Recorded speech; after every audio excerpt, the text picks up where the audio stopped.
This fake HOA cop put a gun inches from my face and told me to leave my own property. The metal was close enough that I could see my reflection warped in the slide. His arm was locked straight, hands steady, like he'd done this before and enjoyed the feeling of control it gave him. "You're trespassing," he said. "Pack up and go."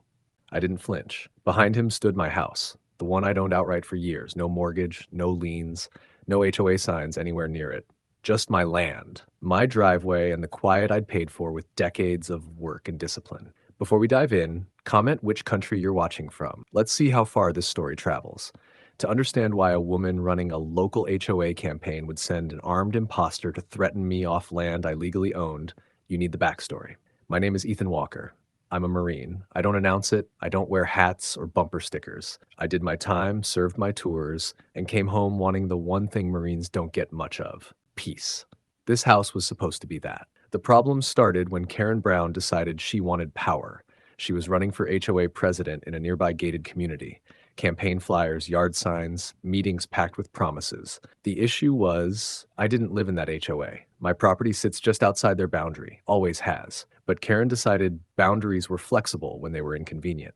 She knocked on my door one afternoon with a clipboard and a smile that felt rehearsed. She told me my property was technically included, that I owed dues, that during campaign season my driveway would be used to host out-of-state volunteers coming in to support her run. I told her no. Politely, I showed her my deed, the survey, county records, everything. She didn't look at any of it. She smiled and said, "We'll handle this." 2 weeks later, letters started showing up. Notice of violation, unauthorized occupancy, pending removal, all fake, all unsigned, all threatening. I ignored them. Then this man showed up, black vest, cheap radio, fake badge clipped to his chest that said HOA cop like it meant something. He walked up my driveway like he owned it, hand already resting near his waistband. He told me I had 30 minutes to vacate. I laughed once. That's when he pulled the gun. "Last warning," he said.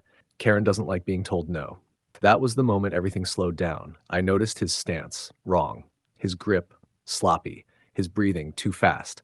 This wasn't law enforcement. This was intimidation dressed up as authority. "You're making a serious mistake," I said.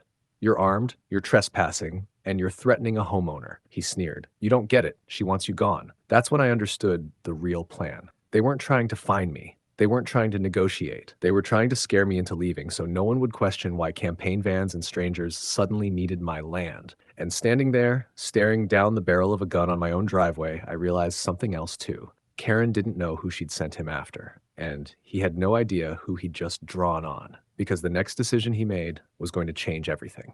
He kept the gun up when I spoke again, didn't blink, didn't waver, just leaned in slightly like proximity would do the work the threat hadn't finished. 30 minutes, he repeated. "After that, I remove you." "Remove me how?" I asked calmly. That question threw him. People who play authority don't like being asked to explain it. He swallowed, adjusted his grip, and the muzzle twitched. Just a fraction. Enough for me to clock it.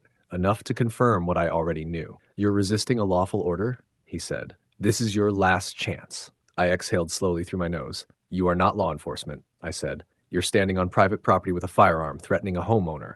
That's felony territory." His jaw tightened. Behind him, a black SUV idled at the curb, no plates on the front, windows tinted too dark, campaign flyers stacked on the passenger seat, Karen's smiling face staring back at me through the glass. So this was the plan. Use my land as a staging area, park volunteers, store equipment, control access, and if I didn't cooperate, intimidate, escalate, push until I folded. He stepped closer. The barrel brushed my cheek. I shifted my weight, turned my shoulder slightly, and slapped the slide sideways with the heel of my hand, hard. The gun went offline just as his finger tightened. The shot cracked past my ear and buried itself somewhere behind me. Before he could process what happened, I was inside his reach. I drove my forearm into his throat, crushing the words out of him. His grip loosened. I wrenched the gun free and kicked his knee sideways. It folded with a sharp pop, and he went down screaming. I stepped back, weapon trained on him now. "Hands on the ground," I ordered. "Do not move." He didn't listen. He reached for his waistband. That was the second mistake. I struck him across the face with the grip. Once. Clean. Controlled. Enough to end the fight without ending his life. He went limp, collapsing face first onto my driveway. Silence rushed in. My heart was steady. My breathing even. Years of training don't vanish just because the setting looks suburban. Neighbors were already outside. Phones up. Mouths open. Someone shouted that they'd called the police. Another yelled my name like we were friends who'd never spoken before. I set the gun down carefully, kicked it away. stepped back with my hands visible. The man on the ground groaned, blood trickling from his nose, one eye already swelling shut. From the SUV, the engine revved. Then it sped off. Karen wasn't sticking around. I looked down at the fake cop, at the vest, the badge, the shattered confidence. Sirens wailed in the distance, and as they grew louder, one thing became painfully clear to everyone watching. This wasn't a campaign dispute anymore. It was an armed impersonation, an attempted forced eviction, and a woman's ambition collapsing under the weight of her own lies. And when the police arrived, they were going to want names. If you're enjoying this HOA story so far, like and subscribe because the story is only going to get better. The first cruiser rolled in fast, tires crunching against the gravel at the edge of my driveway.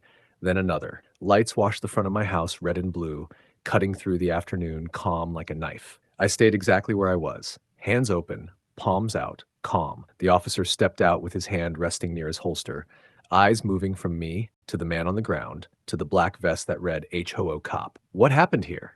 he asked. "I was threatened at gunpoint on my own property," I said evenly. "I defended myself. The firearm is on the ground, unloaded. That man is not law enforcement." I nodded toward the fake cop. Another officer moved in, kicking the weapon farther away, cuffing the man on the ground while a third checked his pulse and radioed for EMS.